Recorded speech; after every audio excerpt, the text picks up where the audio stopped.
Merci beaucoup et bonjour à toutes et à tous. Merci d'abord pour cette invitation. Merci aussi pour cette initiative, puisque je pense que c'est très important de le faire. Et donc, en effet, c'est le citoyen Blanquer qui va s'exprimer maintenant, mais le faire évidemment à la lumière de ce que j'ai pu vivre, notamment ces 5 dernières années, et des évolutions qu'il y a eu au cours des dernières années. Je voudrais commencer par dire que s'il faut vous féliciter de faire cela, c'est d'abord et avant tout parce qu'on est devant une problématique, celle qui est exposée aujourd'hui, qui est une problématique qui suppose à la fois subtilité et fermeté. Et c'est deux mots qui ne vont pas forcément très bien ensemble. La subtilité parce que tout simplement le phénomène que vous allez discuter toute la journée, celui de la radicalisation islamiste, suppose des analyses plurifactorielles et tout le monde va y revenir, et moi dans un instant. Et la fermeté parce que la subtilité n'exclut pas la fermeté.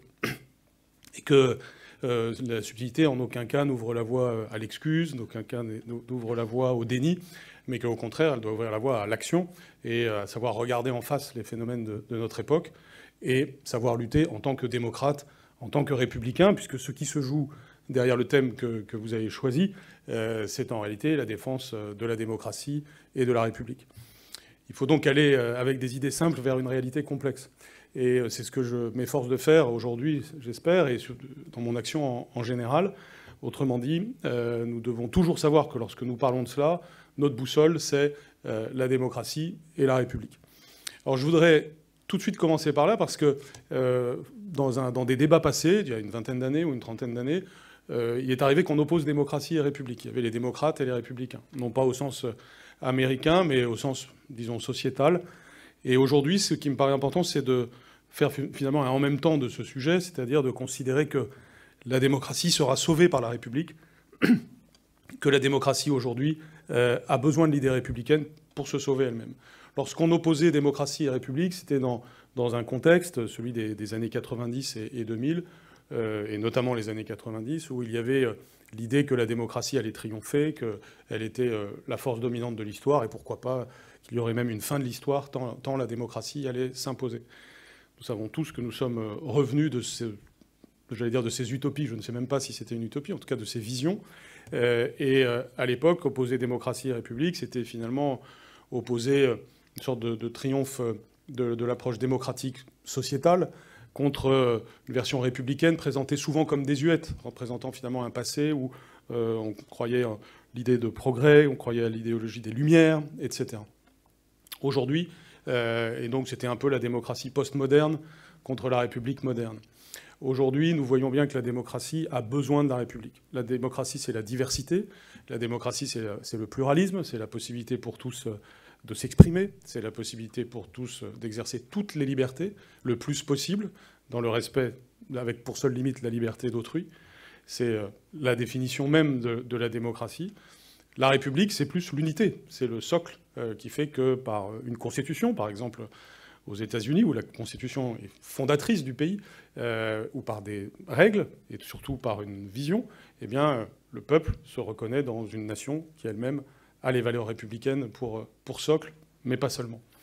Et cette unité de démocratie et république est absolument fondamentale dans les temps actuels, parce qu'on voit bien que les forces qui jouent aussi bien en interne d'un pays comme le nôtre, ou des différents pays d'Europe, par exemple, que des forces qui jouent en externe sur le plan géopolitique, et malheureusement, ceci est très illustré par l'actualité, ont comme visée la fin de la démocratie, en tout cas l'attaque à la démocratie, et se répondent d'une certaine façon les menaces externes vis-à-vis de la démocratie et les menaces internes vis-à-vis de la République. Il arrive même que ceux qui représentent une menace interne pour la République utilisent la puissance de la démocratie et même essayent d'accéder au pouvoir par les voies démocratiques. Aujourd'hui, donc, il faut bien se rendre compte que la démocratie est fragile, qu'elle perd du terrain, aussi bien sur le plan géopolitique mondial que dans la réalité de nos pays, et que, comme toujours, lorsqu'il y a des menaces sur la liberté, il y a des risques que pour défendre la liberté, on amenuise la liberté. C'est évidemment un grand risque. Et tout ceci vient se combiner avec, là aussi, un levier considérable pour les menaces à la démocratie, que sont les nouvelles technologies, et qui font que dans le contexte de mondialisation et d'une civilisation de plus en plus technologique, les adversaires de la République et de la démocratie ont des leviers extrêmement puissants, y compris donc des adversaires géopolitiques que nous avons, par exemple, avec les cyberattaques, mais que de toutes les façons, de l'intérieur même de nos démocraties, se réalisent des choses qui sont extrêmement inquiétantes pour la liberté. Confère ce qui se passe en matière de contrôle social, par exemple en Chine aujourd'hui ou dans d'autres pays, et même dans nos démocraties. Je pourrais citer les exemples par exemple, de ces logiciels qui permettent de prendre en photo un autre citoyen quand il est en train de commettre quelque chose qui ne convient pas et qu'ensuite on peut le dénoncer sur un site ad hoc. Toutes ces surveillances que les technologies permettent et qui parfois sont faites pour améliorer notre sécurité ou combattre ceux qui menacent la liberté, en réalité, minent de l'intérieur aussi nos démocraties. Ce qui fait que les phénomènes sont multiples et que, bien entendu, pointer la menace islamiste, c'est fondamental, mais ça doit s'insérer dans une vision globale, évidemment, et c'est ce que vous faites, c'est-à-dire d'abord la vision historique. La menace islamiste ne date pas d'hier, ni même d'une ou deux décennies. Il y a toujours eu des possibilités pour, venant de l'islam, comme d'ailleurs d'autres religions, d'avoir des moments de radicalité. Donc l'insérer dans une histoire, mais l'insérer aussi dans un contexte géopolitique, et l'insérer aussi dans le cadre des évolutions technologiques de notre époque. Et c'est bien pour ça qu'il faut de la subtilité, de la recherche. Et surtout, c'est par là que je terminerai tout à l'heure, ne pas compter uniquement sur l'action de l'État. Il faut évidemment un État fort, républicain et conscient. Et là aussi, j'y reviendrai. Je pense que nous avons agi dans ce sens. Mais il faut aussi une société informée, consciente, mobilisée, s'appuyant sur un travail intellectuel et sur une mobilisation générale très forte, ce qui d'ailleurs, à mon avis, est la tendance actuellement, et d'ailleurs votre réunion en témoigne, mais que ça doit aller beaucoup plus loin, et nous devons favoriser cela, et c'est d'ailleurs pour cette raison que j'ai créé le laboratoire de la République, puisque nous devons mobiliser, notamment la jeunesse, et la rendre consciente de ces différents enjeux, si on ne veut pas d'ailleurs qu'elle parte dans des directions qui apparaissent bonnes et qui en réalité peuvent servir parfois les adversaires des libertés. Une fois qu'on a posé cela, je pense qu'on doit aller vers ce sujet de la menace, de la radicalisation islamiste et de la menace terroriste, avec des outils de discernement bien pensés. Alors, s'agissant de la menace islamiste elle-même, et dans ce contexte-là, je voudrais rappeler quelques éléments qu'on trouve d'ailleurs dans des ouvrages récents comme ceux d'Hugo Micheron, dont je voyais qu'il y avait un opuscule récent dans cette excellente collection qui permet de lire en peu de temps des idées essentielles, la collection Tract, je crois, et sur le djihadisme européen, et où il rappelait, à mon avis, des points qui sont très justes et très essentiels. D'abord, en premier point à indiquer, la menace terroriste ne saurait être isolée en tant que telle, ne saurait être considérée comme une sorte de bulle en soi, et c'est justement, à mon avis, le sens de votre intitulé, c'est qu'elle n'est jamais que la vision extrême et violente de phénomènes en chaîne. Elle est une expression extrême d'un problème, et en l'occurrence d'une menace islamiste. Il y a plus une différence de degré qu'une différence de nature entre une violence terroriste qui tue et des violences du quotidien qui s'appuient sur une radicalisation religieuse pour enfreindre les libertés, empêcher les femmes d'être dans tel ou tel endroit, etc. Alors dire cela est déjà extrêmement... peut susciter du débat, mais je pense que c'est important de le dire. Il y a du terreau pour l'islamisme, il y a des choses qui favorisent qu'à un moment donné, quelque chose d'extrême s'exprime.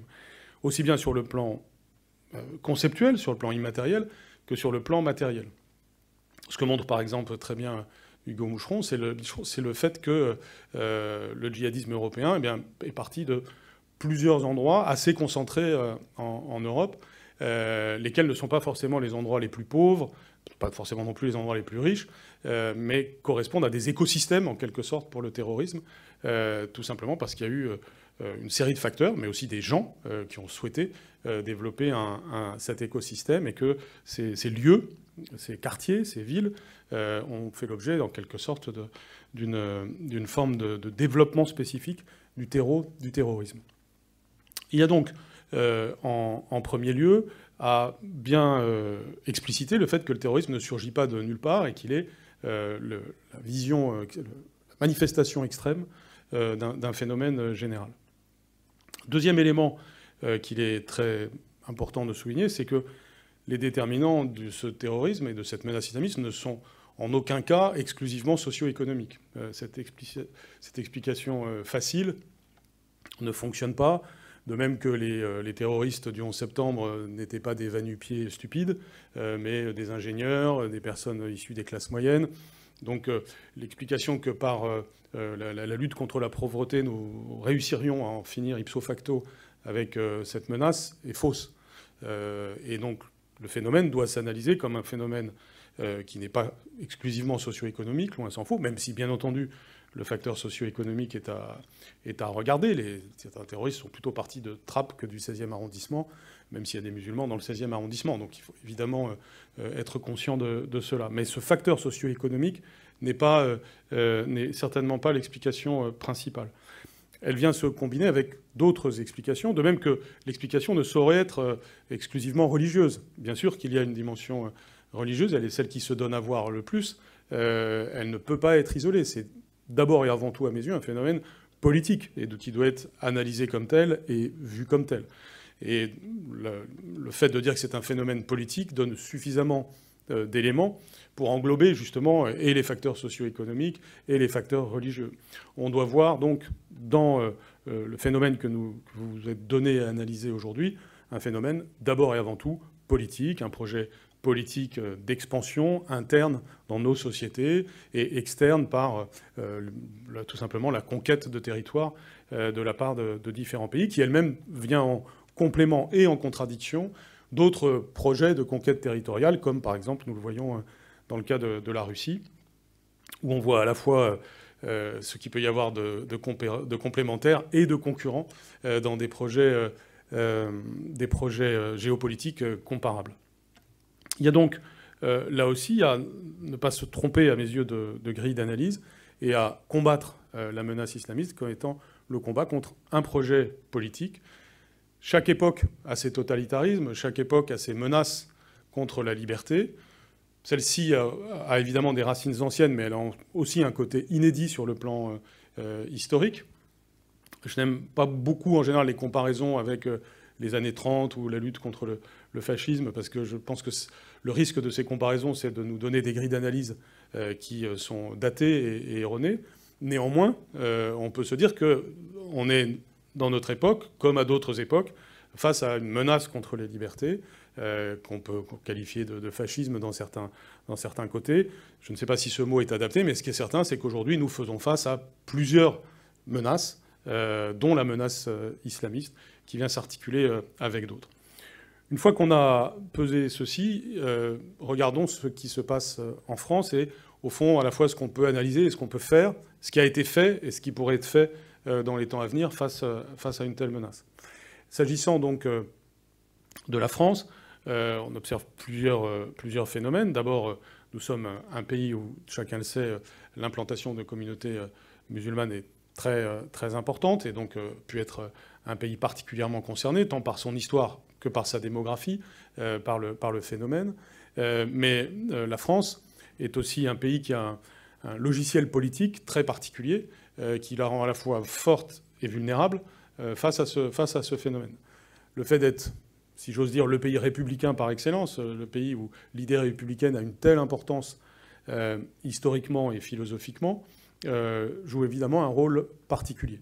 Nous le savons, avec notre concept de laïcité, nous avons à la fois un outil juridique exceptionnel, mais en même temps une façon de concevoir la nation qui nous rend particulièrement antagonistes aux visions communautaristes et aux visions antidémocratiques qui se déploient aujourd'hui. Et ce n'est pas pour rien que la France focalise tant de choses. Elle est le pays cible par excellence, pas seulement parce qu'il y a le sujet de la menace islamiste, mais de façon générale par tous ceux, j'allais dire, qu'énervent, qu'agacent, que provoque le fait d'être le pays des droits de l'homme, de la liberté et de l'idée républicaine. Il faut être conscient de cela parce que ça donne une responsabilité particulière à notre pays. Notre pays est en situation non seulement d'avoir à se défendre devant des attaques plus nombreuses que celles que vivent d'autres pays, mais il est aussi en situation de proposer des solutions et de se sentir sans complexe par rapport à ça. Une des caractéristiques du phénomène dont nous parlons, c'est que on essaye de nous mettre en situation purement défensive. On essaye de nous donner des complexes.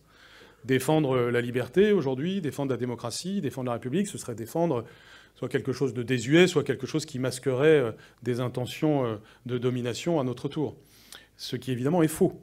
Il faut assumer complètement ce que notre histoire nous a donné et nous permet de faire fructifier en quelque sorte, en adaptant le logiciel démocratique, républicain, laïque, et la défense de la liberté aux réalités de notre temps.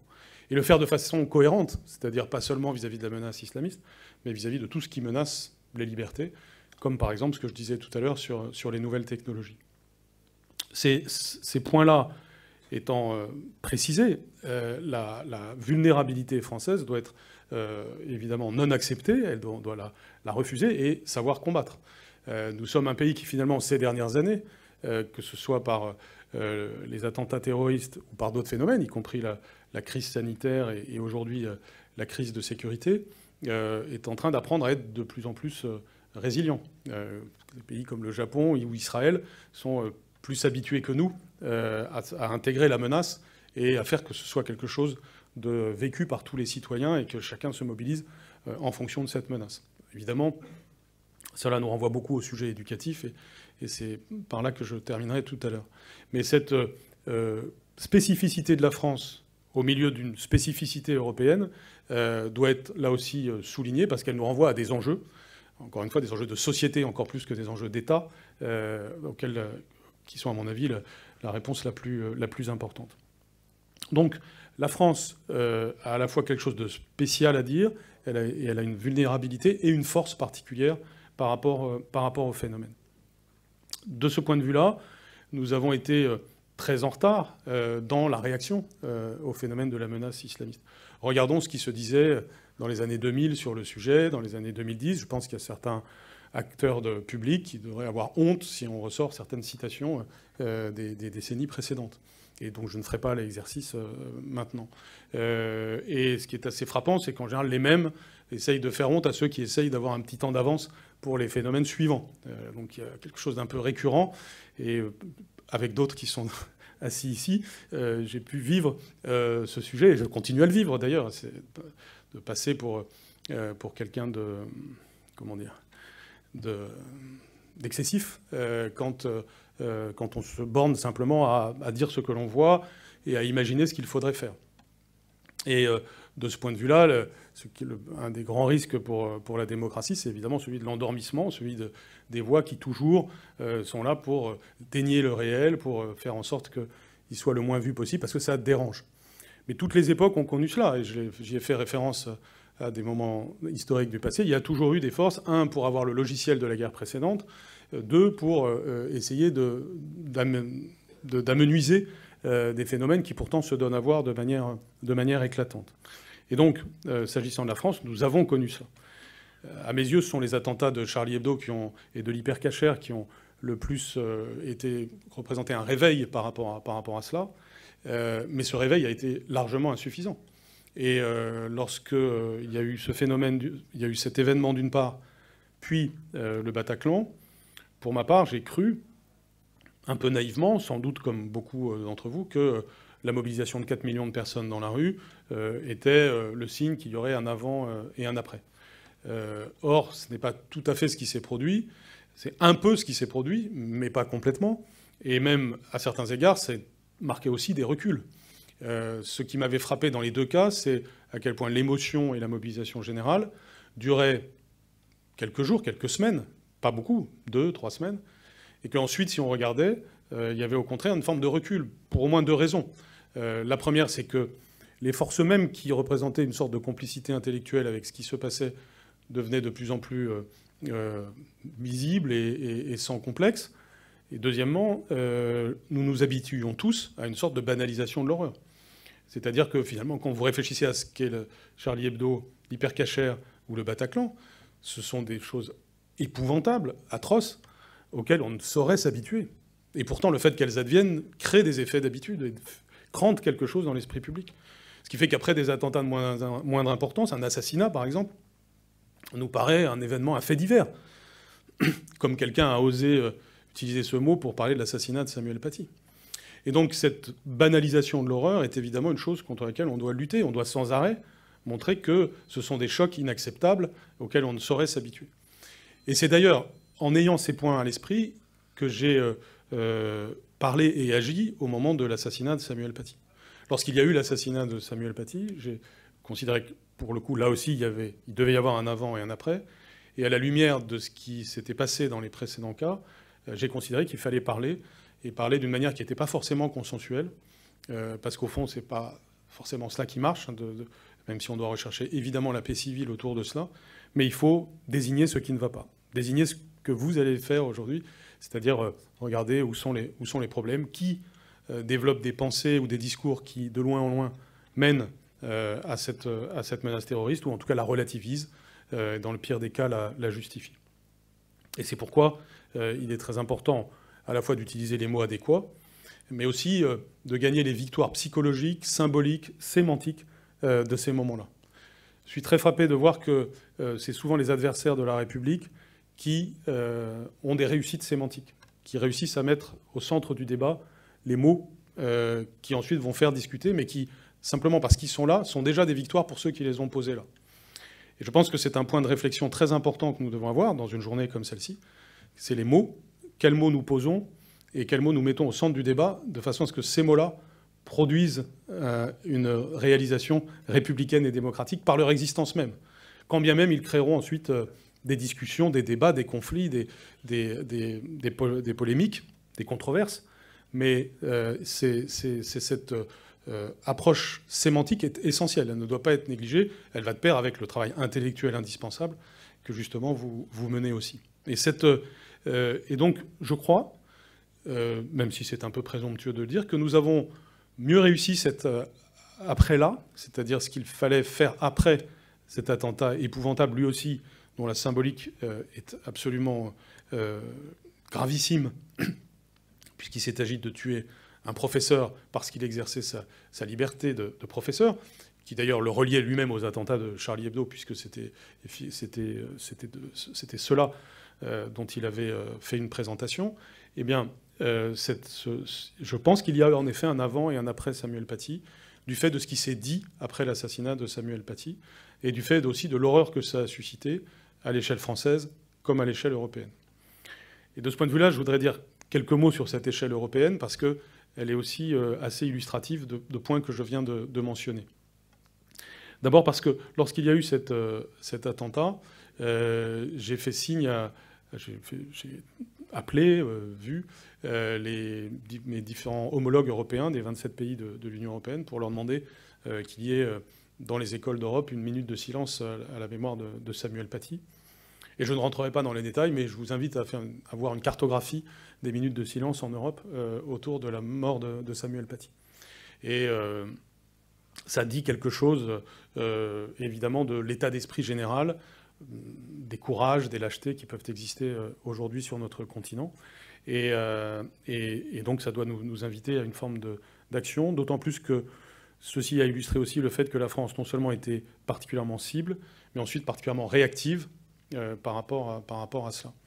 De façon générale, la France n'est pas en retard par rapport à ces questions. Elle est en valeur relative. Elle l'est en valeur absolue, mais quand on se compare aux autres pays européens, notre conscience de la menace et notre action n'est pas en deçà de celle des autres pays européens. Si je prends un exemple très différent mais significatif, quand il y a eu cette campagne absolument incroyable du Conseil de l'Europe pour encourager à porter le hijab, cette campagne s'est arrêtée immédiatement après une plainte de la France au Conseil de l'Europe, mais nous étions très solitaires. Alors beaucoup de pays sont très contents que la France se mette en avant et prenne l'initiative. Mais ça dit quelque chose quand même d'une forme d'inconscience ou de lâcheté dans beaucoup d'endroits. Et on pourrait dire à peu près la même chose sur le concept de laïcité. Certains essayent de dire que la laïcité, c'est désuet, c'est quelque chose de très franchouillard, quelque chose de très daté, quelque chose qui serait à circonscrire à la France. C'est évidemment une objection totalement fausse. La question de la séparation du spirituel et du temporel est une question qui se pose dans toutes les sociétés et depuis toujours. Après, on y apporte des réponses évidemment différentes d'un pays à l'autre. En aucun cas, ces réponses, quelles qu'elles soient d'ailleurs, ne doivent être pour nier la dimension spirituelle, au contraire. mais la distinction du temporel et du spirituel, qui, à mon avis, bénéficie au spirituel dans la durée, mais cette distinction-là, elle n'a rien de française ou de franchouillarde.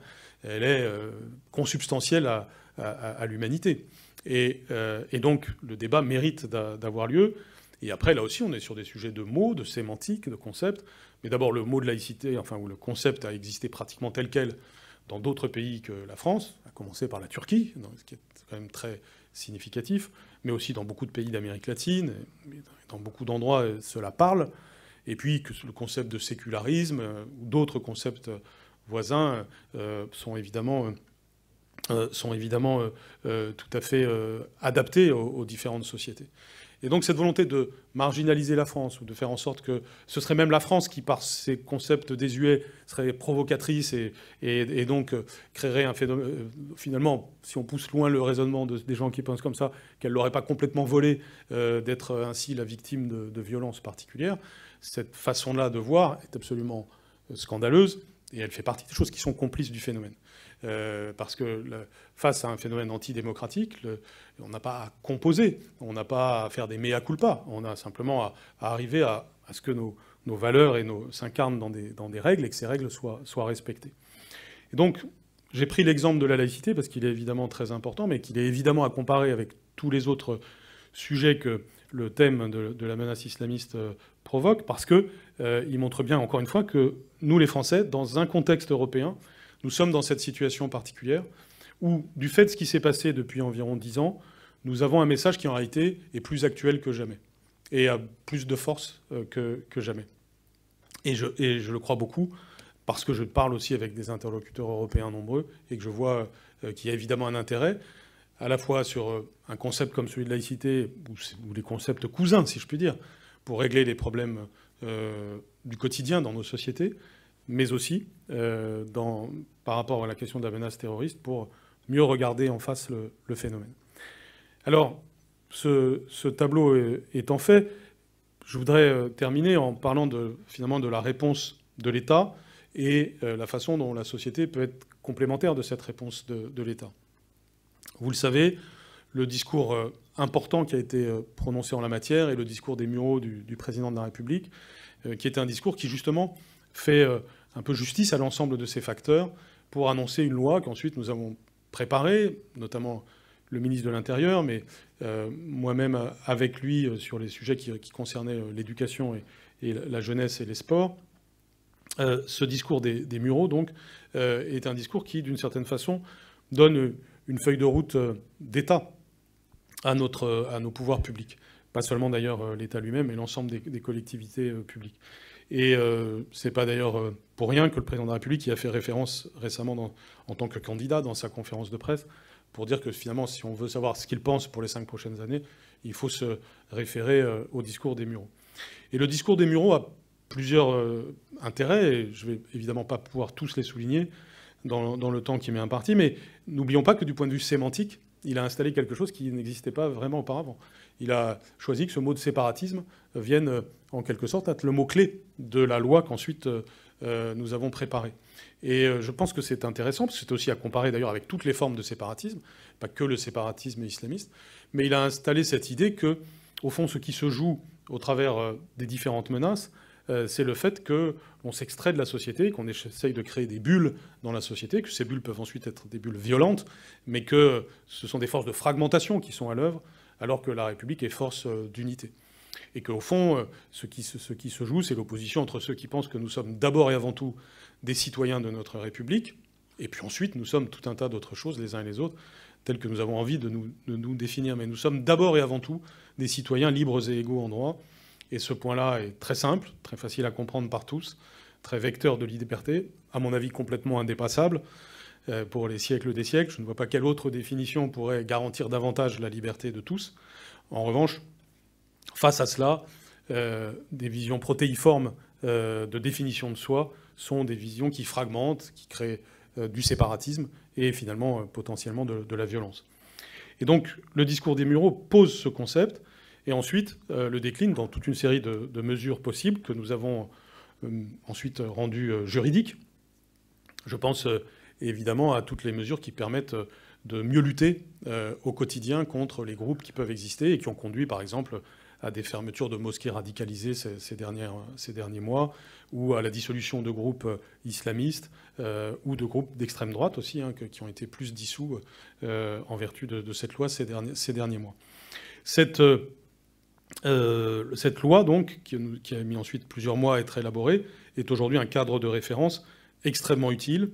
On pourra sans doute toujours aller plus loin dans le futur, en étant attentif à ne pas aller à l'encontre des libertés, et donc ne pas faire le jeu des adversaires de la liberté.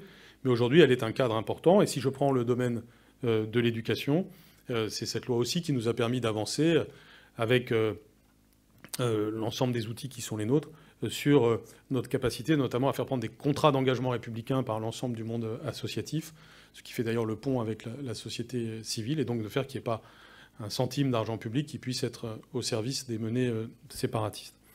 Tout ceci est venu compléter une action menée à l'éducation nationale par rapport au phénomène. Là aussi, je ne peux être que bref et synthétique, mais une des premières choses que j'ai dites en arrivant au ministère de l'Éducation nationale, c'est que nous devions re-scientificiser le ministère de l'Éducation nationale et le re-républicaniser. Et donc j'ai créé un conseil scientifique de l'Éducation nationale sur les sujets pédagogiques et un conseil des sages de la laïcité sur les questions de valeur de la République. Yanis Roder, ici présent, en fait partie, et c'est ce qui nous a permis, je pense, d'avoir une sorte de chaîne de décision qui a produit des effets, je le prétends. D'abord en étant clair sur les normes, ce qui est finalement le départ de tout. Donc on a créé un vadémécum sur le sujet qui fait que tout acteur de l'éducation nationale sait à quoi s'en tenir sur les différentes situations qu'il peut rencontrer, sachant que les situations ont cessé de se multiplier qualitativement, si j'ose dire, parce qu'il y a une sorte d'inventivité des adversaires. Mais en tout cas, nous sommes... plus personne dans l'éducation nationale, depuis 2018, ne peut dire « Ah ben je ne savais pas quelle était la règle qui s'appliquait » ou « ça n'était pas clair ». Non, il y a une référence sur un sujet qui ne suppose pas le flou ou l'imprécision. Et puis on a créé des équipes valeurs de la République dans chacun des 30 rectorats de France, de façon aussi à ce qu'aucun acteur de l'éducation nationale ne puisse se sentir seul, isolé, sans appui, lorsqu'arrive un problème de ce genre. Et donc c'est ce qui s'est produit depuis lors, évidemment avec un changement culturel qui ne se fait pas en un jour, puisque la fameuse soi-disant culture du pas de vague, si tant est qu'elle existe, et elle existe forcément en partie, ne s'enlève pas du jour au lendemain. Donc la culture du signalement, la culture de la réponse en équipe à ces sujets, progressivement s'est installée. Mais certainement Yanis Roder voudra l'illustrer tout à l'heure. On a donc une réponse de l'éducation nationale qui a été là et qui s'affirme jour après jour. Et je voudrais sur ce point être très clair, et ça fera la transition avec ma conclusion, c'est que nous ne devons jamais minimiser notre force. Je veux dire par là que nous ne devons pas avoir des discours répétitifs sur ces questions. Les choses changent, elles évoluent. La force de l'idée républicaine est réelle. Lorsqu'on fait des sondages sur nos sujets, en réalité, vous avez 80 à 90% de la population française qui est parfaitement consciente du fait que, oui, la République, c'est fondamental, oui, les libertés doivent être défendues, et oui, on ne doit pas faire de concessions et on doit être efficace sur ces sujets. Le problème est plutôt du côté de certaines élites, avec des guillemets, politiques ou médiatiques, qui tiennent le haut du pavé dans bien des cas. Mais la population française, elle est derrière les idées simples de République et de démocratie. Et donc, pour tous ceux qui veulent défendre la République et la démocratie, il n'y a jamais aucun intérêt ni à exagérer la menace, ni à la minimiser. Et il ne faut certainement pas minimiser notre capacité de réponse. Je veux dire par là que les discours de la déploration sont contre-productifs. Tout ce qui consiste à, sans arrêt, penser que l'État est impuissant, que rien n'est fait, que les discours qui sont faits ne sont faits que pour la galerie, sont des choses qui empêchent d'avancer. Nous avons besoin de nous sentir forts, nous avons besoin d'accompagner l'effet matriciel que l'État peut produire. Il faut bien entendu challenger l'État et le gouvernement et demander à être toujours plus efficace, plus lucide, plus clair, plus explicite sur ces sujets. C'est ce qu'il faut faire, bien sûr. Mais après, nous devons rentrer dans les détails, regarder ce qui se passe et voir tout ce qui avance de façon à ce qu'il y ait un sentiment de force du côté de l'idée républicaine. Il est contre-productif pour l'idée républicaine de se vivre comme minoritaire, assiégé, en déclin. Or, c'est une tentation presque esthétique que l'on peut avoir. Se dire, on est le dernier carré des combattants et nous sommes courageux, lucides, etc. Mais cette tentation esthétique, nous devons l'éviter totalement. Nous devons avoir la tentation démocratique, c'est-à-dire d'être le peuple, le nombre, et le nombre peut être au service de la subtilité et du courage. Ce point-là est psychologique, mais il est clé. Et donc je voudrais terminer par là, c'est que le sujet, il est encore plus dans la société. Il est évident qu'il y a une action d'État à mener. Elle est menée en France. Peut-être qu'on peut faire encore une fois mieux et plus. Et les débats, certainement, permettront aussi d'éclairer ce point. Mais cette action de l'État n'a de sens que s'il y a une mobilisation de la société, une lucidité de la société, une action de la société. Il y a des ponts, évidemment, entre l'État et la société, ça va de soi. J'en ai donné un exemple il y a un instant en parlant des contrats d'engagement républicain, par lesquels nous créons des devoirs pour le monde associatif. Mais nous devons avoir surtout des enfants, des adolescents, des jeunes beaucoup mieux formés à la grille de lecture républicaine du monde, beaucoup mieux formés à agir au quotidien pour la République, qu'elle devienne quelque chose de très concret, de très compréhensible pour tous, puisqu'il ne s'agit pas simplement d'avoir des discours philosophiques, puisque le grand risque de l'idée républicaine, c'est d'apparaître comme totalement désincarné, mais de voir que finalement l'idée républicaine, c'est ce qui fait qu'on vit bien au quotidien, que nous sommes tous libres et égaux en droit, et que ceci fonde tout simplement notre société, notre contrat social. Voilà, j'ai été un peu plus long peut-être que ce que vous m'aviez demandé d'être, mais je tenais à vous dire cela, à vous remercier vivement d'organisation d'événements et d'analyse au long cours comme cela, parce que c'est profondément utile. Ce que je viens de dire pour conclure est évidemment en soutien complet à ce que vous faites, puisque c'est justement ça la réponse. La réponse, c'est celle de l'analyse approfondie, de ne jamais se laisser tenter par les extrêmes, de ne jamais se laisser tenter par le simplisme, mais n'étant pas tenté par le simplisme, être capable pour autant d'avoir une volonté très ferme pour lutter contre finalement les forces du mal, les forces de fragmentation, sans aucun manichéisme. On peut tout à fait désigner le fait que la démocratie, c'est bien, et que ce qui va contre la démocratie, c'est mal. Je vous remercie.